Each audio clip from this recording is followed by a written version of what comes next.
نہایت مہربان ہے، اسی نے قرآن کی تعلیم فرمائی، اسی نے انسان کو پیدا کیا، اسی نے اس کو بولنا سکھایا۔ سورج اور چاند ایک حساب مقرر سے چل رہے ہیں، اور بوٹیاں اور درخت سجدہ کر رہے ہیں، اور اسی نے آسمان کو بلند کیا اور میزان عدل قائم کر دی کہ اس میزان میں حد سے تجاوز نہ کرو، اور انصاف کے ساتھ ٹھیک تولو اور تول کم مت کرو۔ اور اسی نے خلقت کے لیے زمین بچھائی، اس میں میوے اور کھجور کے درخت ہیں جن کے خوشوں پر غلاف ہوتے ہیں، اور اناج جس کے ساتھ بھس ہوتا ہے، اور خوشبودار پھول۔ تو اے گروہ جن و انس، تم اپنے پروردگار کی کون کون سی نعمت کو جھٹلاؤ گے؟ اسی نے انسان کو ٹھیکرے کی طرح کھنکھناتی مٹی سے بنایا اور جنات کو آگ کے شعلے سے پیدا کیا، تو تم اپنے پروردگار کی کون کون سی نعمت کو جھٹلاؤ گے؟ وہی دونوں مشرقوں اور دونوں مغربوں کا مالک ہے، تو تم اپنے پروردگار کی کون کون سی نعمت کو جھٹلاؤ گے؟ اسی نے دو دریا رواں کیے جو آپس میں ملتے ہیں، مگر دونوں میں ایک آڑ ہے کہ اس سے تجاوز نہیں کر سکتے، تو تم اپنے پروردگار کی کون کون سی نعمت کو جھٹلاؤ گے؟ ان دونوں دریاؤں سے موتی اور مونگے نکلتے ہیں، تو تم اپنے پروردگار کی کون کون سی نعمت کو جھٹلاؤ گے؟ اور جہاز بھی اسی کے ہیں جو سمندر میں پہاڑوں کی طرح اونچے کھڑے ہوتے ہیں، تو تم اپنے پروردگار کی کون کون سی نعمت کو جھٹلاؤ گے؟ جو مخلوق زمین پر ہے سب کو فنا ہونا ہے، اور تمہارے پروردگار ہی کی ذات جو صاحب جلال و کرم ہے باقی رہے گی۔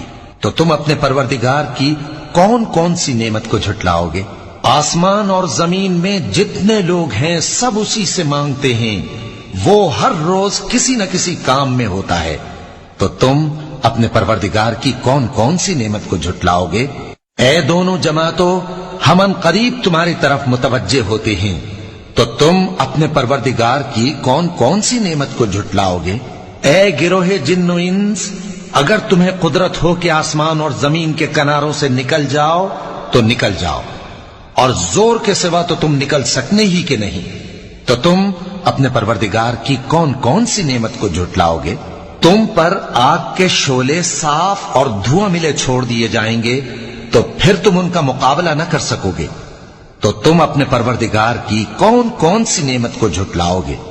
پھر جب آسمان پھٹ کر تیل کی تلچھٹ کی طرح گلابی ہو جائے گا تو وہ کیسا ہولناک دن ہوگا، تو تم اپنے پروردگار کی کون کون سی نعمت کو جھٹلاؤ گے؟